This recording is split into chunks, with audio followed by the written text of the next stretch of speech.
Welcome. Tonight is Monday, September 9th, 2019. This is the regular city council meeting for the city of St. Peter. It is 7:00 p.m. We'll call the meeting to order. Would all please join in the Pledge of Allegiance? I pledge allegiance to the flag of the United States of America and to the republic for which it stands, one nation, under God, indivisible, with liberty and justice for all.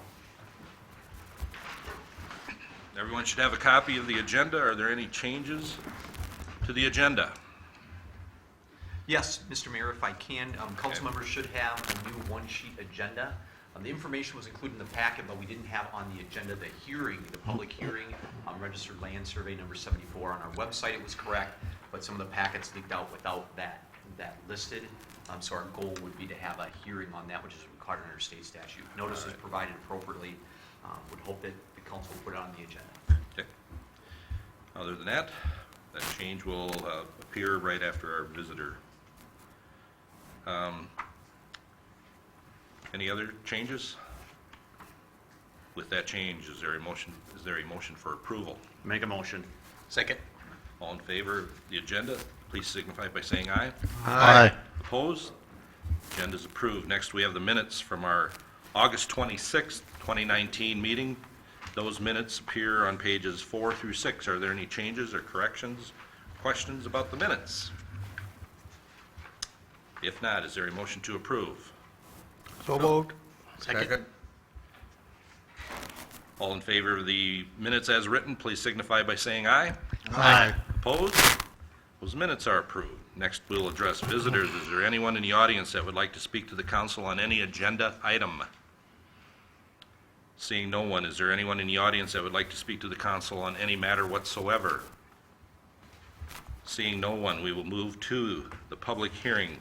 The public hearing is for the, as Todd said, the registered land survey number 74. And Todd, you want to tell us about this? If I can, Mr. Mayor, just a couple of things about the order of the hearing.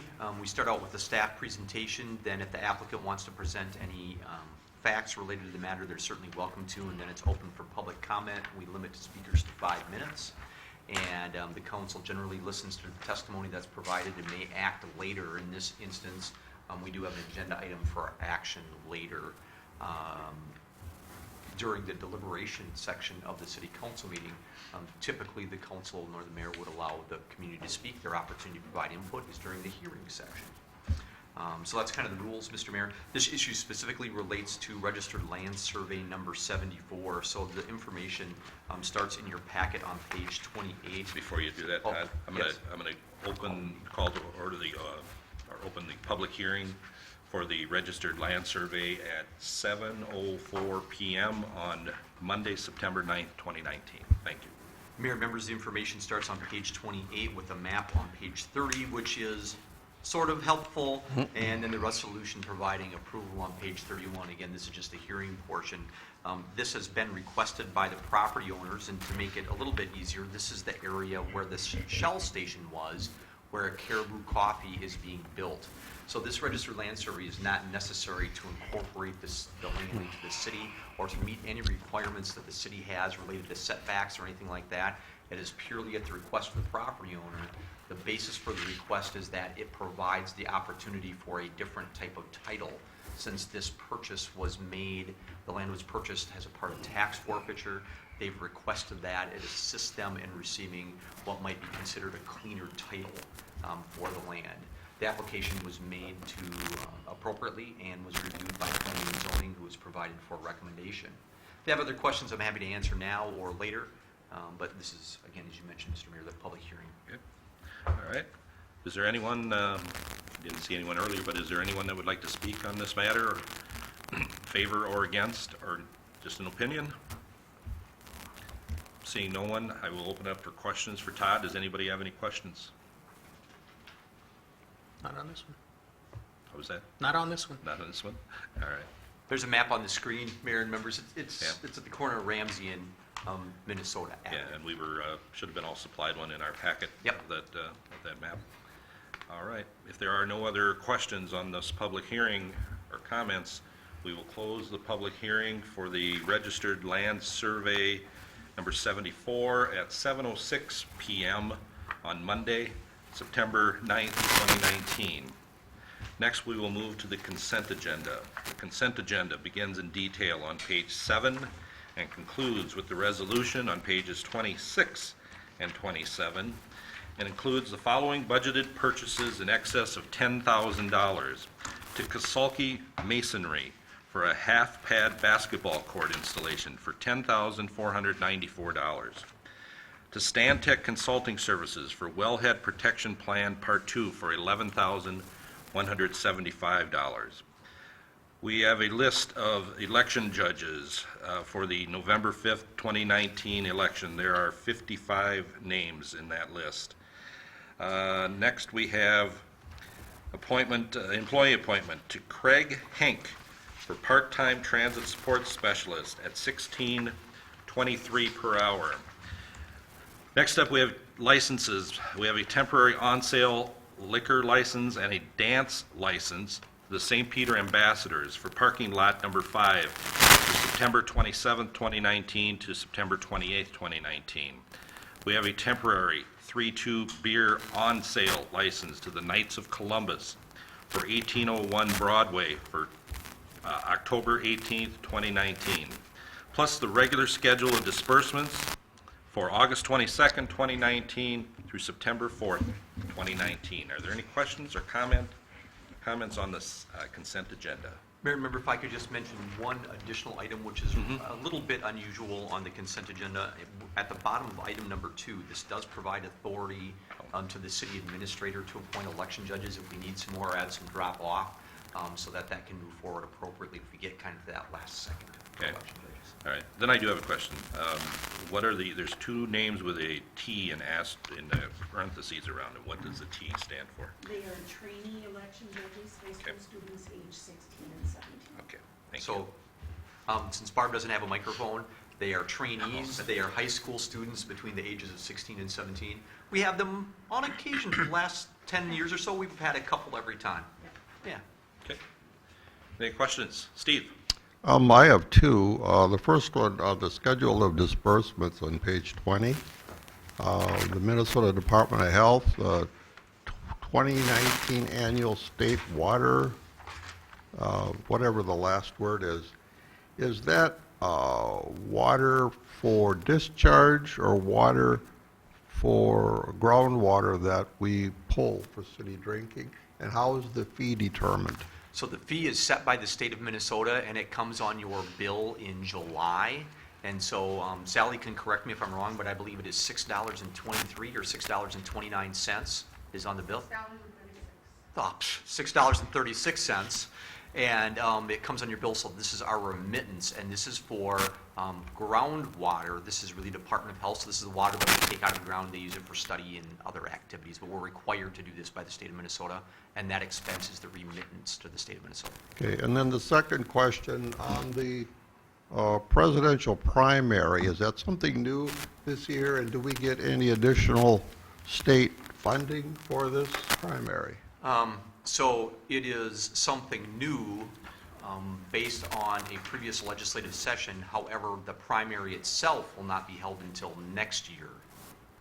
Do we receive any additional dollars? Not at this time.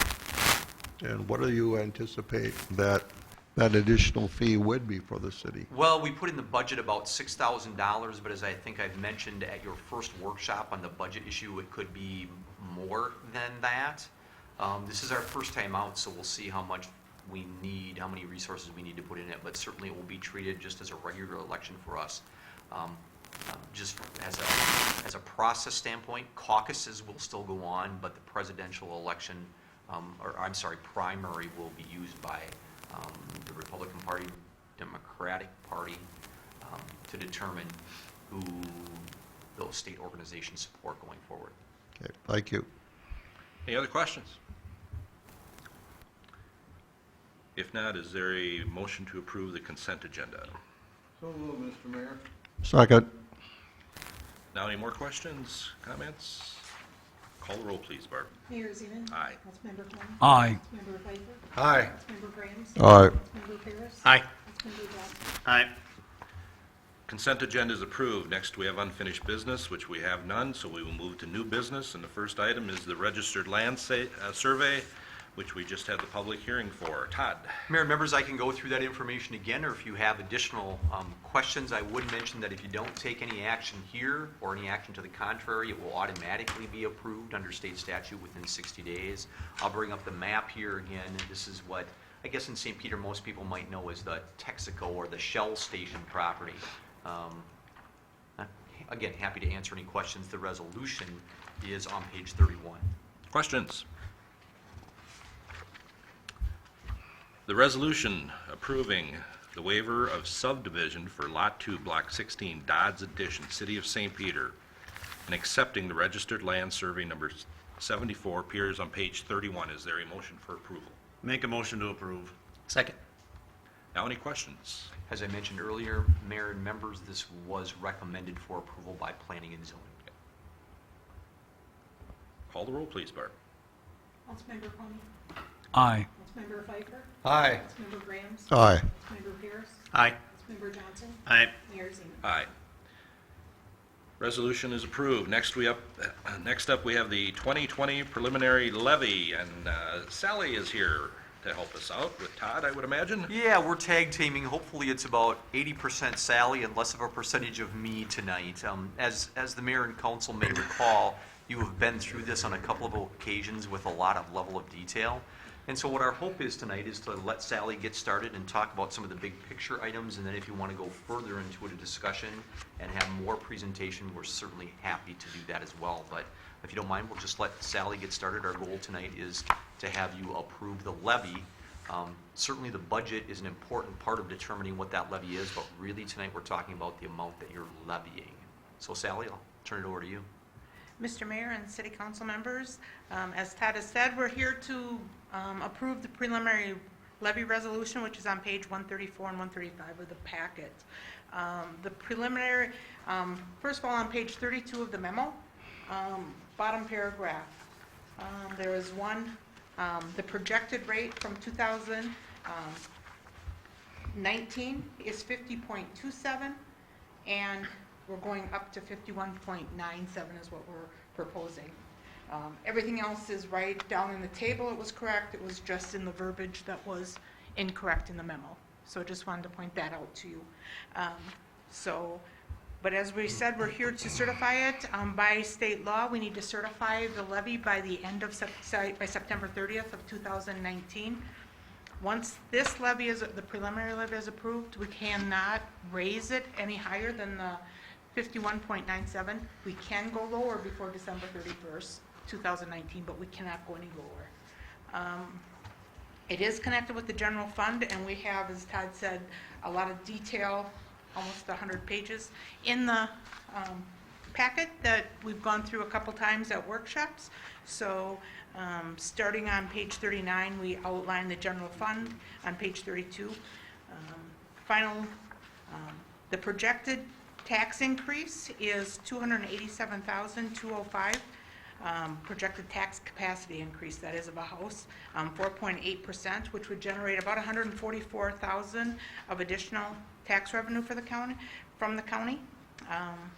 We will tweak this number as we get closer to year end, and the final property statements go out to all the property owners. So we'll get a number from the county at that point, and we will adjust the levy accordingly between now and December 31st. The levy calculation, total levy increase, again, is $258,026, or 8.6%. We have additional debt of $92,000 for the pavilion. Our first pavilion payment is due in February of 2020. There's $50,000 for sidewalks. This is the third year of a 3-year plan that was set forth. And $159,000 of general fund operations increase. As I stated earlier, the levy is going from 50.27% to 51.97.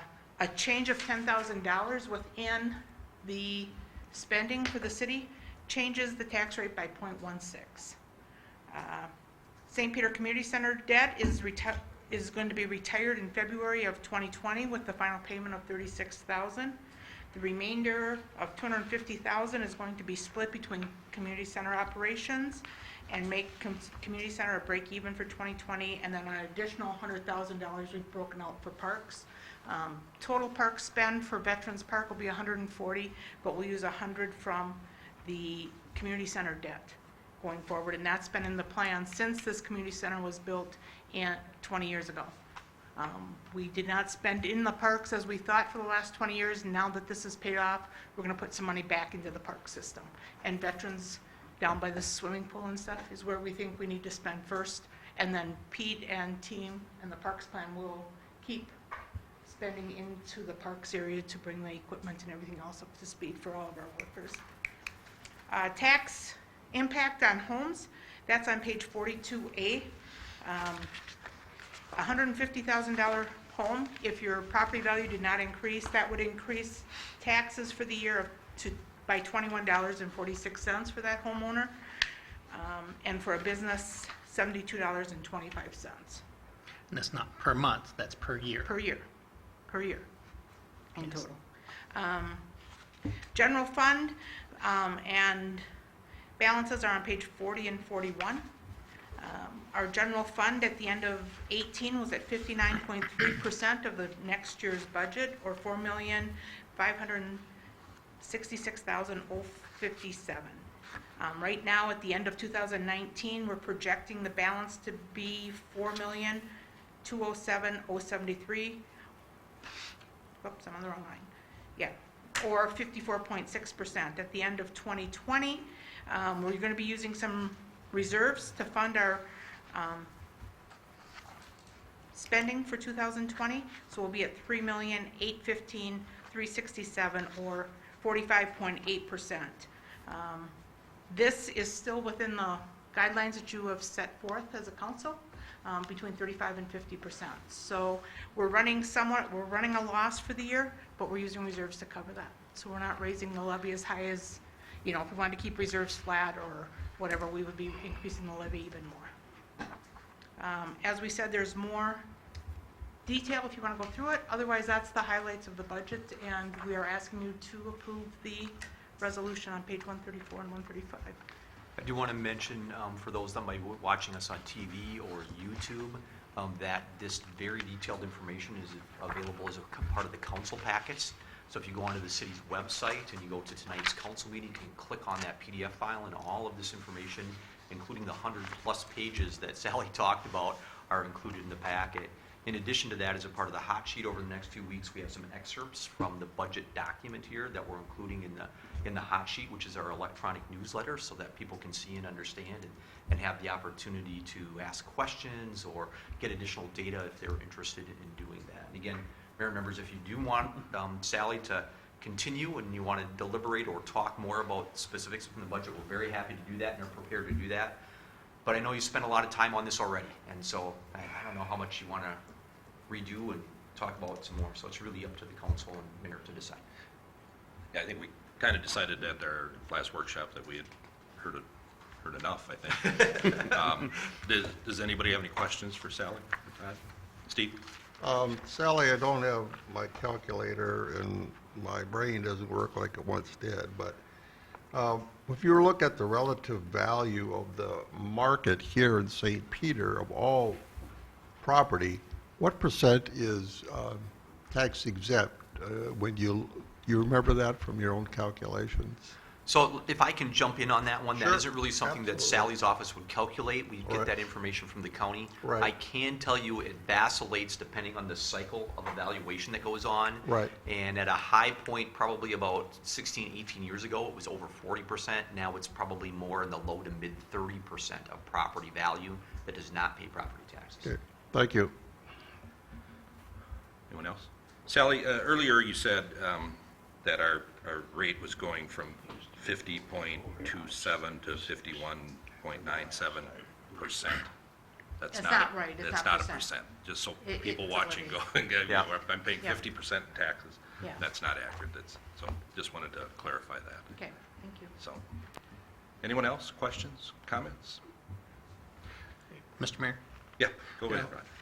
I mean, we hashed this out, and I hate raising taxes, but I mean, do we not do parks, right? Do we not do senior programs? Do we not give raises to employees and then we lose them to other cities or other jobs?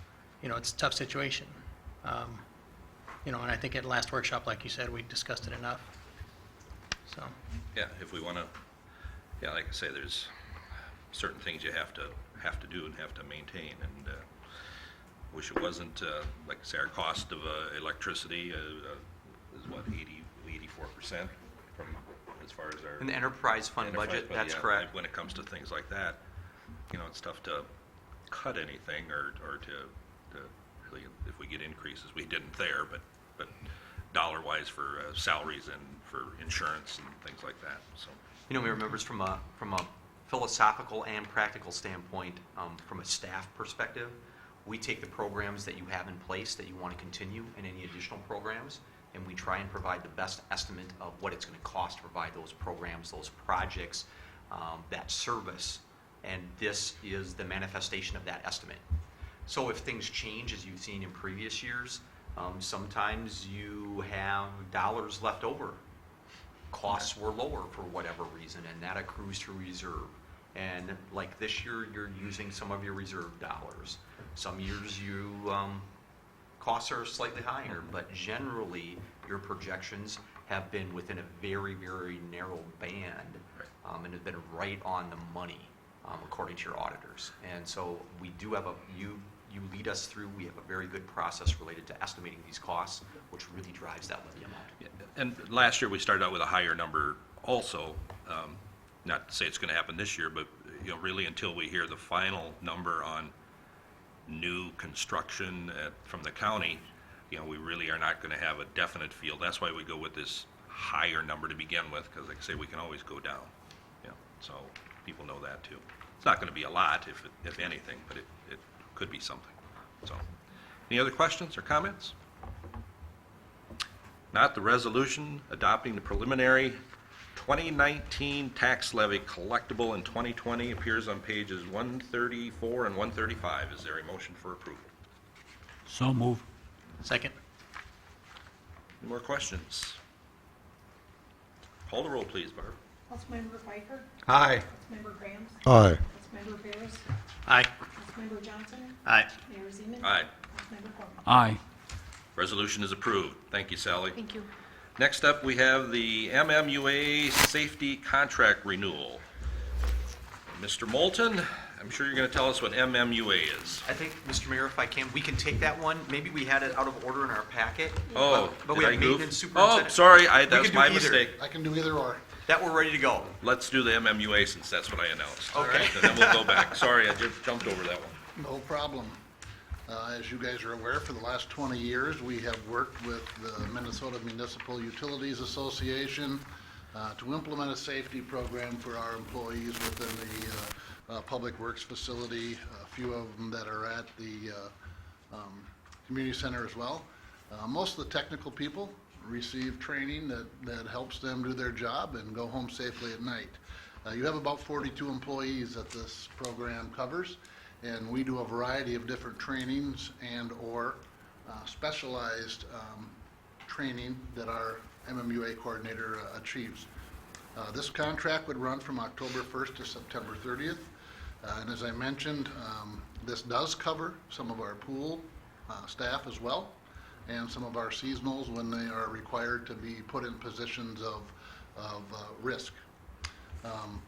The cost has gone down just slightly from previous years, not necessarily due to any certain savings that we've experienced, but we have been able to work hand in hand with MMUA to work out deficiencies in not only electrical training, but some of the specialized training. It's just getting easier for people to follow the rules and go along with what we have going on there. We're hoping that you have read the contract on page 145, and we're hoping that the resolution on page 146 could be adopted. Questions? All right, if not, the resolution authorizing execution of renewal of the safety contract with Minnesota Municipal Utilities Association, or MMUA, appears on page 146. Is there a motion for approval? So Move the moved. resolution, Mr. Mayor. Second. Everybody likes this one. Kindred spirit, Mr. Mayor. Light it up. It's like stereo. Nobody jumped with the last one. Any questions or comments at this point? Call the roll, please, Bart. Councilmember Graham. Aye. Councilmember Paris. Aye. Councilmember Johnson. Aye. Mayor Zeman. Aye. Councilmember Pawnee. Aye. Councilmember Pfeiffer. Aye.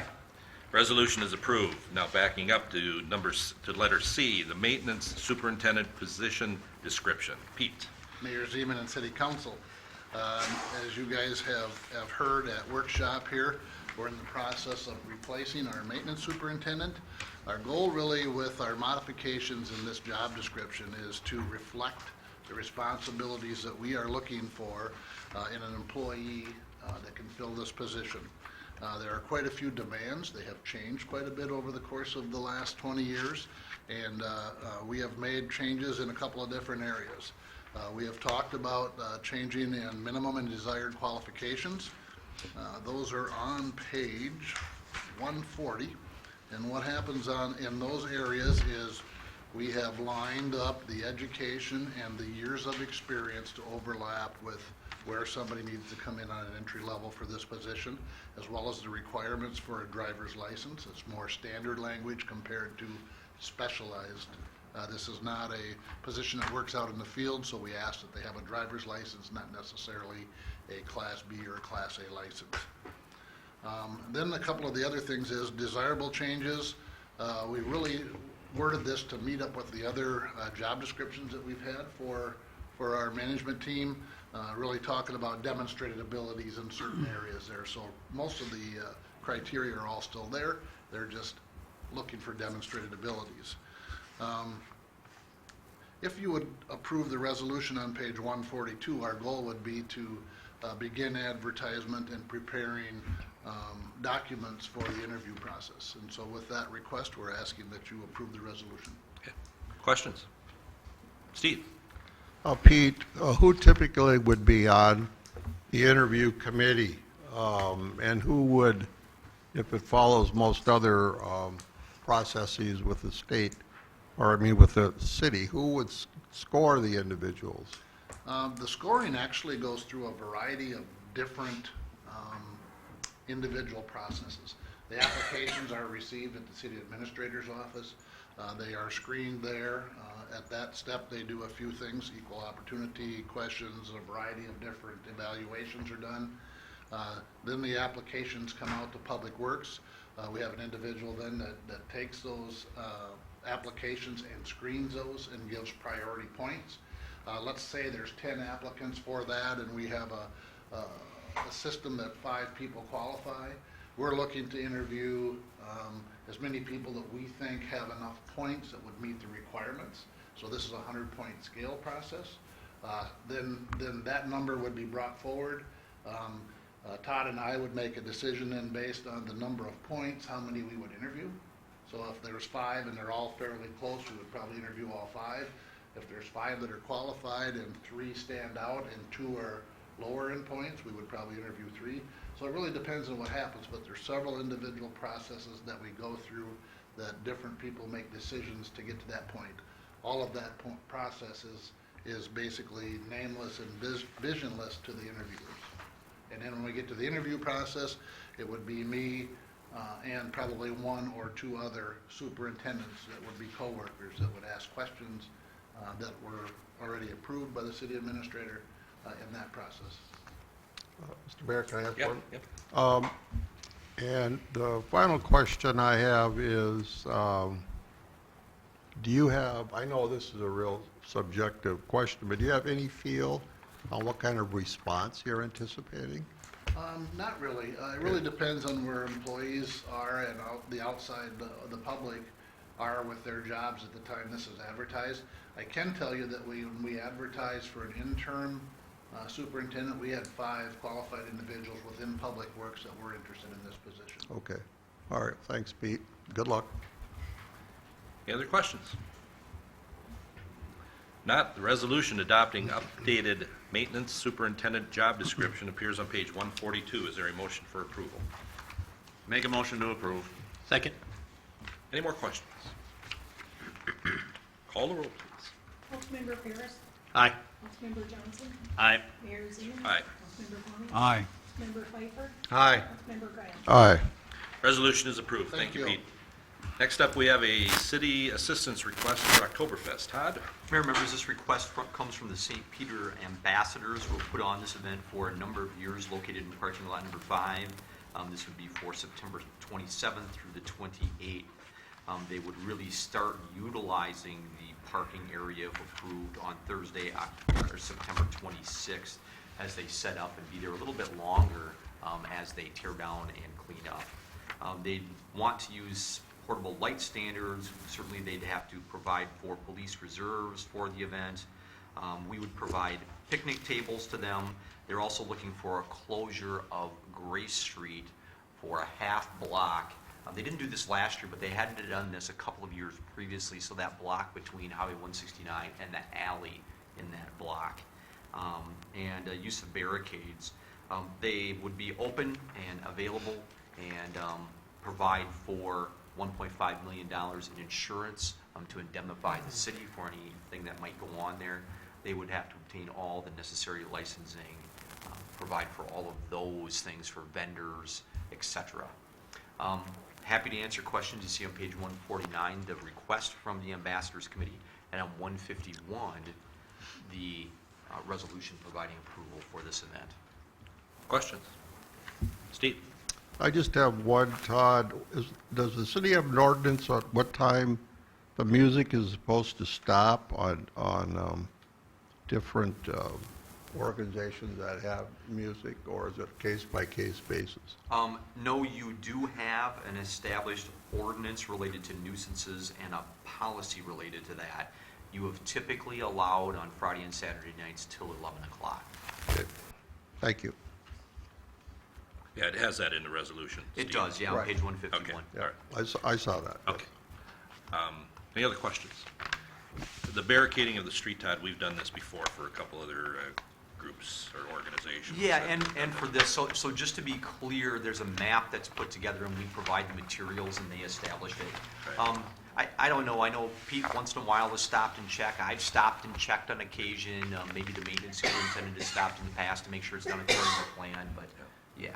I know we did it for, wasn't it the snowmobile? We've done it for the snowmobile, we did it for Gustavus. barbecue, we've done it for this event in past years, and yeah, so there's a process for that, and, All right. and we kind of have, Pete's crew has that down. Okay. Any other questions?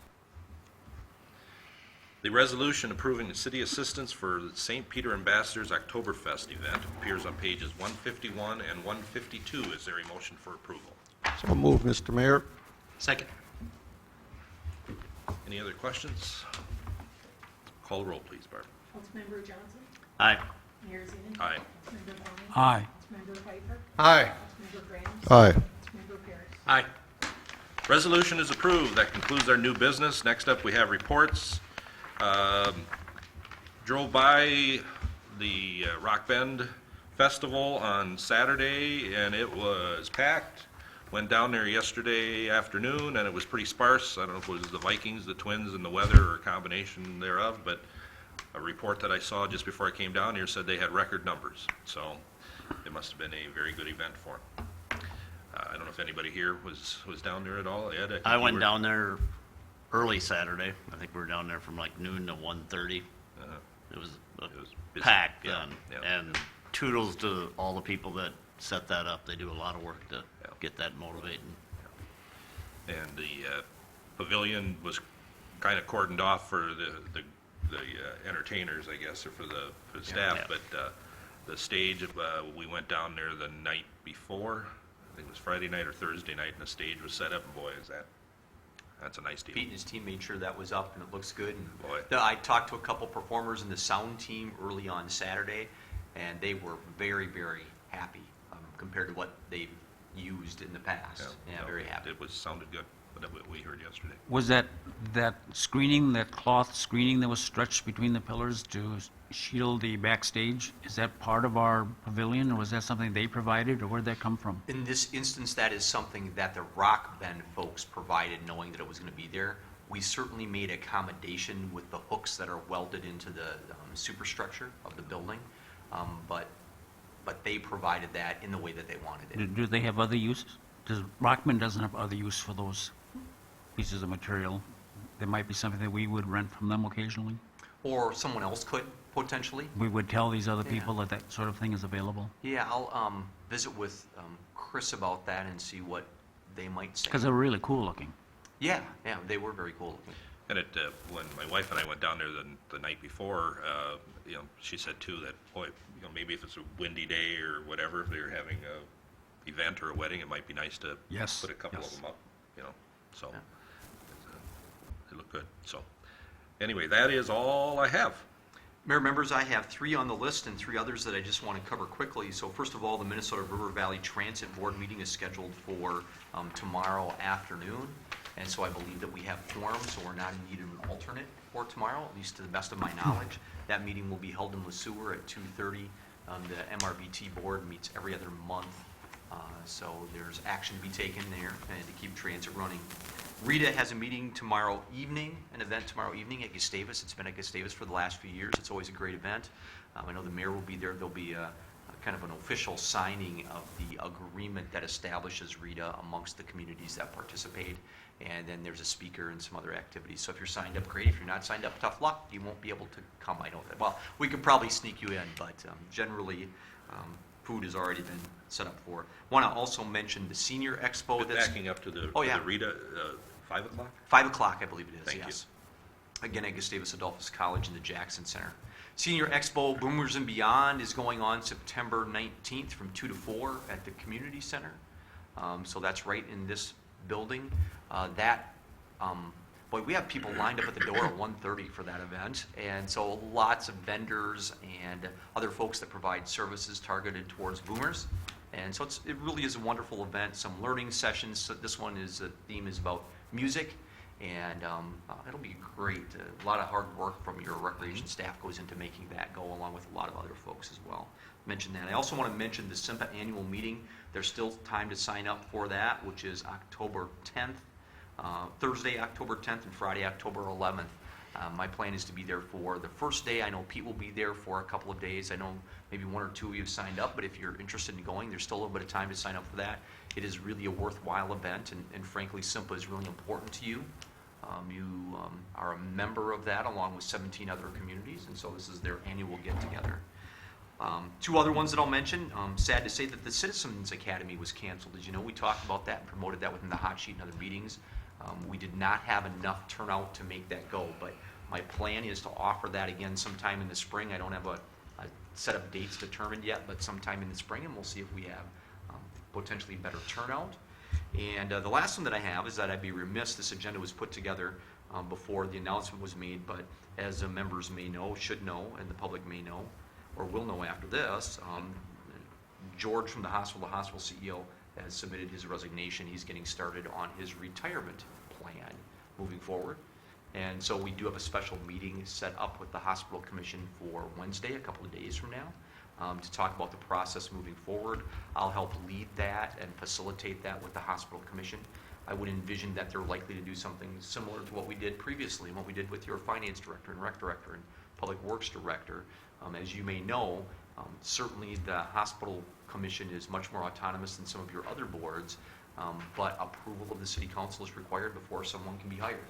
And so we really have in the past operated in a joint effort there, and that's worked out really well for us. And so we'll see what the commission, how the commission wants to move forward. And again, that will be decided, I think, and direction will be provided to staff on Wednesday.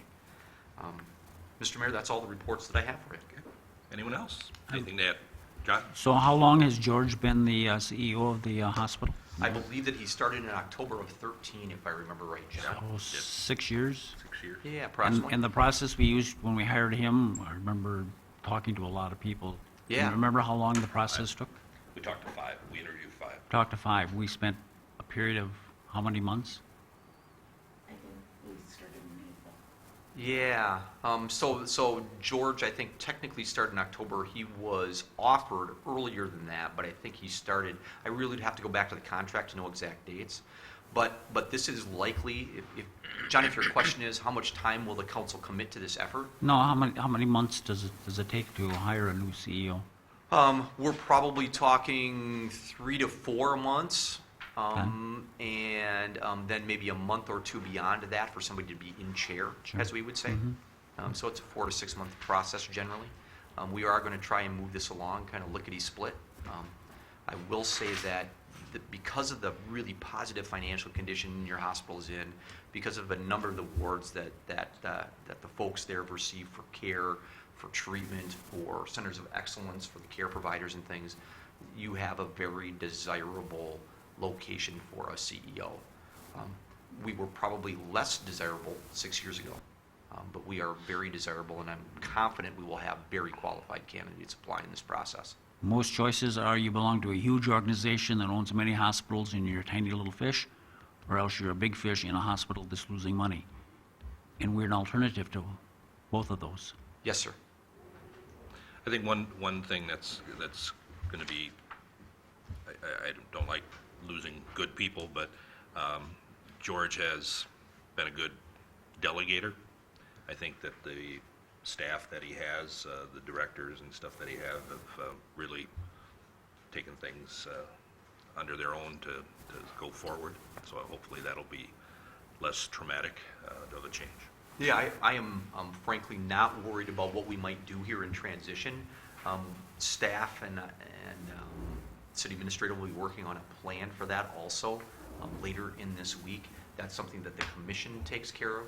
I can envision a number of different ways that goes, but Mayor, as you indicated, the staff there is very, very high quality staff, knows what they're doing. We won't lack for opportunity to continue to exceed in the transition. We'll do very well. Okay. Steve, you had something? I just wanted to say, I went to Rockbed this Saturday, and I just wanted to say the pavilion, I got a lot of positive comments from people at the Rockbed relative to the pavilion. And the pavilion truly was a community-wide planning process. It truly was. And the outcome has been very positive and, in my opinion, very well received by the public. So I just want to thank all those that were involved in our Public Works Department for their involvement. From when we started till completion, about 7 years? Yeah, give or take a month or two, you're there. Yep. But yeah, about 7-year process for sure. Yeah, 33 members on the mayor's task force. A lot of people took participate. I think it's a wonderful, and it's really a beautiful structure for our community. Yeah, we did put a thank you in the hot sheet last week with the folks that participated, and the council has talked about, do we do a little something, a cake and coffee or something? So I think we'll still try and figure that out. And we are still planning for a donation board? Yes, sir. As people tell you, we are 99.278% finished or something like that. There are still a few things that have yet to be accomplished, and that is certainly one of them. So we are doing this donation board that will be on the inside or somewhere on the pavilion. Correct. So people still have an opportunity to donate if they want. There are some plateaus, but any donation will help bear for some of the costs going forward for everyone. So that would be greatly appreciated. Anyone else have anything else to add? If not, is there a motion to adjourn? So moved, Mr. Mayor. Second. All in favor of adjournment, please signify by saying aye. Aye. Opposed? We're adjourned. So those of us leaving town could donate in lieu of taxes? Sure.